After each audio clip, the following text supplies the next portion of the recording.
अगर हम दीर्घ स्वरों के भेद की बात करें तो यह दो प्रकार के हो जाते हैं, सजातीय दीर्घ स्वर और विजातीय दीर्घ स्वर। सजातीय जिनका मेल समान जाति से हो उन्हें हम क्या कह देते हैं, सजातीय दीर्घ स्वर कह देते हैं। जैसे कि बड़ा, बड़ी और बड़ाऊ। Hello friends, welcome to Winner Crush. Winner Crush में आपका स्वागत है। फ्रेंड्स, आज हम पढ़ेंगे हिंदी को। हिंदी में आज आपका टॉपिक है वर्णमाला। वर्णमाला में हम पढ़ेंगे कि वर्णमाला किन्हें कहते हैं, वर्णों के भेद कितने हैं, स्वर के भेद कितने हैं, व्यंजन के भेद कितने हैं, स्वरों की संख्या कितनी है, मात्राएं कितने हैं और स्वरों का उच्चारण कहाँ से होता है। फ्रेंड्स, चैनल पे नए हो तो चैनल को सब्सक्राइब करें, वीडियो पसंद आए तो लाइक करें, कमेंट करें और अपने दोस्तों परिवार के साथ शेयर करें। अब शुरुआत करते हैं क्लास की। वर्णमाला। वर्णमाला से पहले हम जान लेते हैं वर्ण किन्हें कहते हैं। वर्ण ध्वनियों को हम जब लिखित रूप दे देते हैं, ध्वनि को हम क्या कहते हैं, एक ध्वनि को हम लिखित रूप दे दें तो उसे हम क्या कहते हैं, वर्ण कहते हैं। जैसे हमने बोला आ, तो आ क्या हो गया, एक ध्वनि हो गई। ई को हमने लिपिबद्ध कर दिया या फिर हमने लिखित रूप दे दिया तो उसे हम क्या कह देते हैं, वर्ण कह देते हैं। छोटा, अब वर्णमाला को जान लेते हैं। वर्णमाला क्या होता है, वर्णों या लिपि चिन्हों के व्यवस्थित समूह को क्या कहते हैं, वर्णमाला कहते हैं। या फिर हम कह सकते हैं कि वर्णों के क्रमबद्ध समूह को हम क्या कहते हैं, वर्णमाला कहते हैं। आपको पता है कि क्रमबद्ध समूह छोटा बड़ा, छोटी बड़ी से लेकर के ज्ञा तक क्या है, क्रमबद्ध समूह है। अगर हमने इसे क्रमबद्ध रूप में नहीं लिखा तो इन्हें हम क्या कह देंगे, वर्ण कह देंगे। अगर हम बात करें हिंदी वर्णमाला किस में लिखी जाती है, हिंदी वर्णमाला देवनागरी लिपि में लिखी जाती है। हिंदी वर्णमाला देवनागरी लिपि में लिखी जाती है और देवनागरी लिपि को नागरी लिपि भी कहते हैं। और देवनागरी लिपि ब्राह्मी लिपि का ही परिष्कृत या परिवर्तित रूप है। ब्राह्मी लिपि को हम बाएं से दाएं ओर लिखते हैं। ब्राह्मी लिपि को हम बाएं से दाएं ओर लिखते हैं, जबकि आप देखते हैं अरबी को वो दाएं से बाएं ओर लिखी जाती है। ब्राह्मी लिपि को हम बाएं से दाएं ओर लिखते हैं। उसी प्रकार हिंदी को भी हम कैसे लिखते हैं, बाएं से दाएं ओर लिखते हैं। तो हिंदी वर्णमाला की लिपि कौन सी है, देवनागरी लिपि है और यह ब्राह्मी लिपि का ही परिष्कृत या परिवर्तित रूप है। अब हम बात कर लेते हैं वर्ण के भेद की या वर्णमाला के भेद की। वर्ण कितने प्रकार के हो जाते हैं, दो प्रकार के। वर्ण को स्वर और व्यंजन। स्वर को हिंदी में हम, संस्कृत में क्या कहते हैं, स्वर को हम संस्कृत में अच कहते हैं। हिंदी को, व्यंजन को हम संस्कृत में हल कहते हैं। अगर हम बात करें कि स्वर किन्हें कहते हैं, स्वर क्या होते हैं, स्वर होते हैं स्वतंत्र। इनके उच्चारण में, स्वरों के उच्चारण में किसी और अन्य वर्ण की आवश्यकता नहीं होती है, तो उन्हें हम क्या कह देते हैं, स्वर कह देते हैं। और स्वर क्या होते हैं, स्वतंत्र होते हैं। व्यंजन की बात करें तो व्यंजन क्या हो जाते हैं, परतंत्र हो जाते हैं। अगर हम व्यंजन का उच्चारण करें, यदि स्वर के बिना करें तो यह उच्चारण असंभव है। क्योंकि आप देखते हैं कि यदि का ऐसे लिखा है तो आपको पता है का के साथ कोई ना कोई स्वर जरूर आया होता है। तो व्यंजन क्या होते हैं, स्वरों पर निर्भर होते हैं, इसलिए हम व्यंजन को क्या कहते हैं, परतंत्र कहते हैं। अगर हम बात करें स्वरों की संख्या की तो स्वर की संख्या कितनी हो जाती है, स्वरों की संख्या हो जाती है 11। छोटा बड़ा, छोटी बड़ी, छोटा ऊ बड़ा ऊ, री ए आए ओ आओ।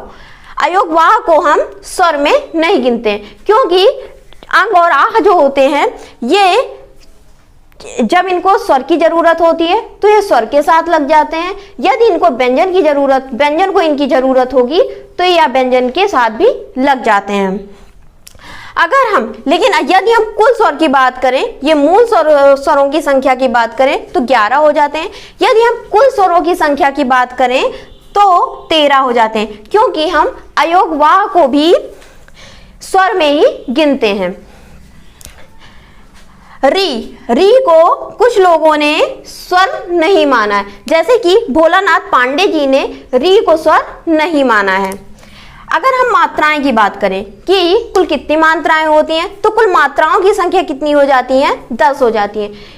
छोटा आ की अपनी कोई एक मात्रा नहीं होती है। अगर हम स्वर के भेद की बात करें तो स्वर के कुल कितने भेद हो जाते हैं? 3 भेद हो जाते हैं। यदि हम मात्रा के आधार पर स्वरों की बात करें, स्वर के भेद की बात करें, यदि हम व्युत्पत्ति या उत्पत्ति के आधार पर स्वरों की बात करें, स्वर के भेद की बात करें, तो ये कुल 2 हो जाते हैं। अगर हम मात्रा के आधार पर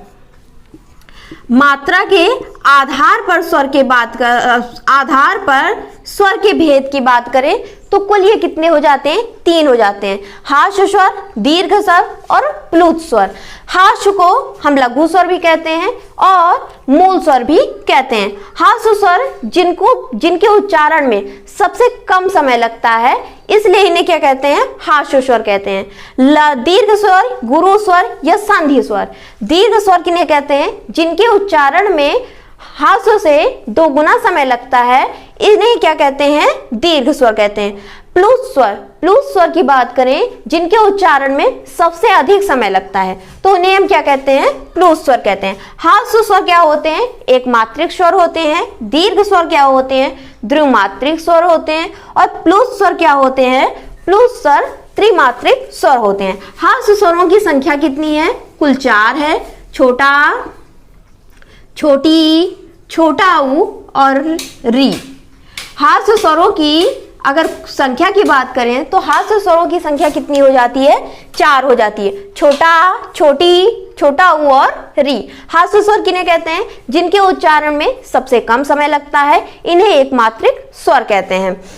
दीर्घ स्वर की बात करें या गुरु स्वर या संधि स्वर की बात करें, आप देखते हैं संधि स्वर में, स्वर संधि में दीर्घ स्वरों का ही उपयोग होता है। यदि हम दीर्घ स्वर की बात करें या गुरु स्वर या लघु स्वर की बात करें, तो दीर्घ स्वर 2 प्रकार के हो जाते हैं। दीर्घ स्वरों की संख्या कितनी हो जाती है? दीर्घ स्वर के 2 प्रकार के हो जाते हैं, सजातीय और विजातीय। सजातीय और विजातीय। अगर हम दीर्घ स्वरों की संख्या की बात करें तो कुल कितने हो जाते हैं? 7 हो जाते हैं। दीर्घ स्वरों की संख्या की बात करें तो कुल हो जाते हैं 7। बड़ा, बड़ी, बड़ाऊ, ए, आए, ओ और आओ। तो यदि हम दीर्घ स्वरों की संख्या की बात करें तो कुल कितने हो जाते हैं? 4 हो जाते हैं। बड़ा, बड़ी, बड़ाऊ, ए, आए और ओ और आओ। अगर हम दीर्घ स्वरों के भेद की बात करें तो यह 2 प्रकार के हो जाते हैं, सजातीय दीर्घ स्वर और विजातीय दीर्घ स्वर। सजातीय जिनका मेल समान जाति से हो, उन्हें हम क्या कह देते हैं? सजातीय दीर्घ स्वर कह देते हैं। जैसे कि बड़ा, बड़ी और बड़ाऊ। तो बड़ा आ कैसे बनेगा? छोटा आ के साथ हम छोटा आ का मेल करा देंगे तो इन्हें हम क्या कह देते हैं? इनका मेल किनसे हो रहा है? समान जाति वालों से हो रहा है, इसलिए इसे हम क्या कह देते हैं? सजातीय दीर्घ स्वर कह देते हैं। इसी प्रकार छोटी ई के साथ हम छोटी ई का मेल करा देते हैं, छोटा ऊ के साथ हम छोटा ऊ का मेल करा देते हैं, तो क्या बन जाता है? बड़ा ऊ बन जाता है। तो समान जातियों का समान जाति से मेल हो जाता है तो उसे हम क्या कहते हैं? सजातीय दीर्घ स्वर कहते हैं। अगर हम विजातीय की बात करें तो बी का मतलब भिन्न होता है और सा का मतलब क्या हो जाता है? समान हो जाता है। यदि हम विजातीय दीर्घ स्वर की बात करें तो इनमें भिन्न भिन्न स्वरों का मेल, जो असमान स्वर होते हैं उनका मेल उनसे कराया, भिन्न स्वरों से कराया जाता है, तो उसे हम क्या कह देते हैं? विजातीय कह देते हैं। जैसे कि छोटा आ का मेल हम छोटी ई के साथ कराते हैं तो क्या बन जाता है? ए बन जाता है। अगर हम छोटा आ का मेल ए से करा देते हैं तो क्या बन जाता है? ए बन जाता है। यदि हम छोटा आ का मेल ओ से करा देते हैं तो छोटा आ का मेल छोटा ऊ के साथ करा देते हैं तो ओ बन जाता है। यदि हम छोटा आ का मेल ओ के साथ करा देते हैं तो क्या बन जाता है? औ बन जाता है। तो यहाँ पे भिन्न भिन्न स्वरों का मेल भिन्न स्वरों से हुआ है। ये दोनों क्या है, भिन्न है, कि छोटा आ छोटा ई दोनों भिन्न है, लेकिन यहाँ पे छोटा आ और छोटा आ दोनों समान स्वर हैं, सजातीय स्वर हैं। अगर आप प्लूत स्वर की बात करें तो प्लूत स्वर के उच्चारण में सबसे अधिक समय लगता है। इन्हें त्रिमात्रिक स्वर कहते हैं, या ये त्रिमात्रिक स्वर होते हैं। जैसे कि इनकी संख्या कुल 1 होती है, ओम। तो जो ये 3 के आकार की, हिंदी वाले 3 के आकार की गिनती जो लिखी हुई होती है, इसे हम क्या कहते हैं, प्लूत स्वर कहते हैं। ये है मात्रा के आधार पर स्वरों के भेद की बात की जा रही है, तो 3 प्रकार के हो जाते हैं। अगर उत्पत्ति के आधार पर स्वरों की बात की जाए तो वह 2 प्रकार के हो जाते हैं, हाश और दीर्घ। प्लूत स्वर को हम उत्पत्ति के आधार पर स्वर नहीं गिनते हैं। अब अयोगवाह की बात कर ले। अयोगवाह कुल कितने होते हैं, अयोगवाह 2 हो जाते हैं। अनुस्वार, अंग जिन्हें हम बोलते हैं, और विसर्ग। अयोगवाह का अर्थ क्या होता है, जिसका वहन कोई ना कर सके, जिसका वहन कोई ना कर सके। इनकी गिनती स्वर या व्यंजन के अंतर्गत नहीं होती है। इनको ना स्वर में गिना जाता है ना ही व्यंजन में गिना जाता है। लेकिन यदि इनको स्वर को इनकी सहायता की इनकी जरूरत होगी तो ये स्वर के साथ लग जाएंगे, यदि व्यंजन को इनकी जरूरत होगी तो यह व्यंजन के साथ लग जाते हैं। अब हम बात करते हैं व्यंजन की। व्यंजन की मूल संख्या कुल कितनी होती है, व्यंजन की मूल संख्या हो जाती है 33। अगर हम स्पर्श, इनकी संख्या कुल के स्पर्श व्यंजन 25 होते हैं, का से लेकर मा तक, या फिर हम कहें का वर्ग से लेकर पा वर्ग तक। अंतस्थ व्यंजन की संख्या कुल कितनी हो जाती है, 4 हो जाती है, या, रा, ला और वा। ऊष्म संघर्षी व्यंजन की संख्या कुल कितनी हो जाती है, 4 हो जाती है, शा, तालव्य, मूर्धा, दंत और हा। अगर हम कुल व्यंजन की संख्या की बात करें तो कुल व्यंजन की संख्या कितनी हो जाती है, 39 हो जाती है। स्पर्श व्यंजन, अंतस्थ व्यंजन, ऊष्म व्यंजन और संयुक्त व्यंजन और द्विगुण व्यंजन। संयुक्त व्यंजन छत्र, ज्ञ और शा, ये 4 हो जाते हैं। द्विगुण व्यंजन 2 हो जाते हैं, जिनमें 2 गुण मिलते हैं, ड़ा, डा और ढा, जिनके नीचे नुक्तक लग जाता है। अगर हम व्यंजन की भेद की बात करें तो व्यंजन के भेद कितने हो जाते हैं, 3 हो जाते हैं। स्पर्श व्यंजन, अंतस्थ व्यंजन और ऊष्म संघर्षी व्यंजन। तो यदि हम व्यंजन को हम क्या कहते हैं, संस्कृत में हल कहते हैं। व्यंजन क्या होते हैं, परतंत्र होते हैं। ये स्वरों पर निर्भर होते हैं, इनका उच्चारण बिना स्वर के नहीं हो सकता है। अब हम बात करते हैं स्वर की बात। स्वर प्रयोग के आधार पर स्वरों का उच्चारण, कि प्रयोग के आधार पर, जीभ के प्रयोग के आधार पर स्वरों का उच्चारण, कि जब हम जीभ से स्वर का प्रयोग करते हैं तो हमारे जीभ से किन भागों से स्वर का उच्चारण होता है। ये आपकी जीभ रही, जीभ का ये आगे का भाग है, ये मध्य भाग या बीच का भाग है, और यह रहा पश्चिम भाग, जीभ के पीछे का भाग। अगर हम अग्र भाग की बात करें तो अब जीभ के आगे के भाग से बड़ा, छोटा ऊ, बड़ा ऊ, ओ और औ का उच्चारण करते हैं। अगर हम जीभ के मध्य भाग से किन स्वर का उच्चारण करते हैं, सिर्फ एक स्वर है, छोटा आ का। जीभ के पीछे के भाग से हम किन का उच्चारण करते हैं, छोटी, बड़ी, ए और ऐ का।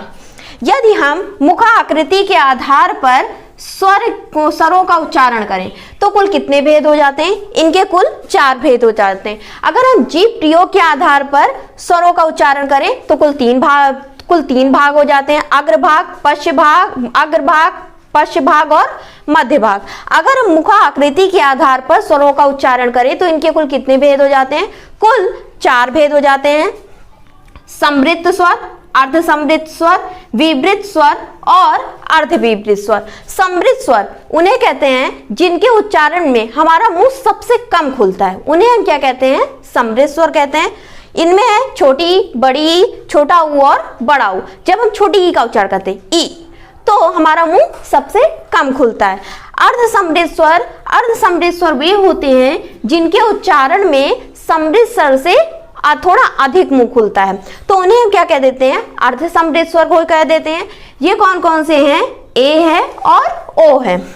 अगर हम विवृत स्वर की बात करें तो विपरीत स्वर में जब विपरीत स्वर होता है तो जब इन स्वरों का उच्चारण करते हैं तो सबसे ज्यादा मुंह खुलता है, सबसे अधिक मुंह खुलता है। जैसे हम कहते हैं आ, तो बड़ा आ जब का उच्चारण करते हैं तो सबसे अधिक मुंह खुलता है।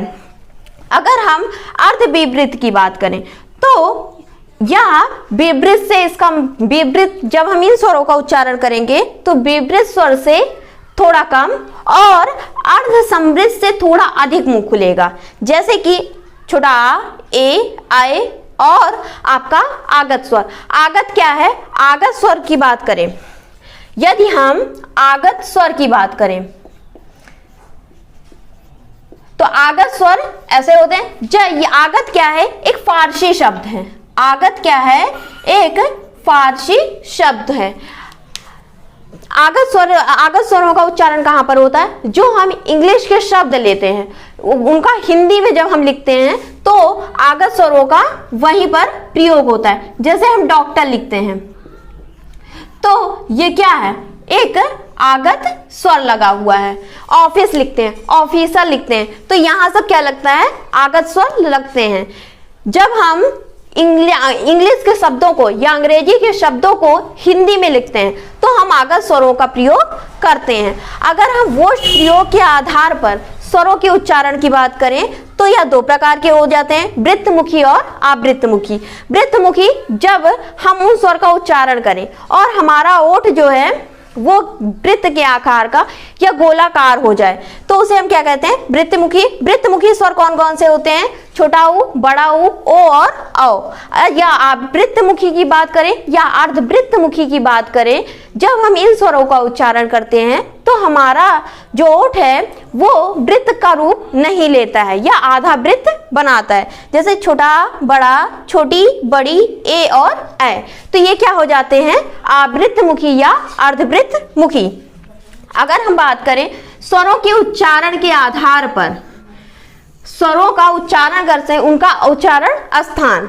अब यदि हम बात करें कि स्वरों का उच्चारण स्थान, कि हम स्वरों को जब हम उच्चारित करते हैं तो हमारे मुंह के किन हिस्सों से स्वरों का उच्चारण होता है। अगर हम छोटा आ की बात करें, बड़ा आ की बात करें और विसर्ग की बात करें तो इनका उच्चारण कहां से हो जाता है?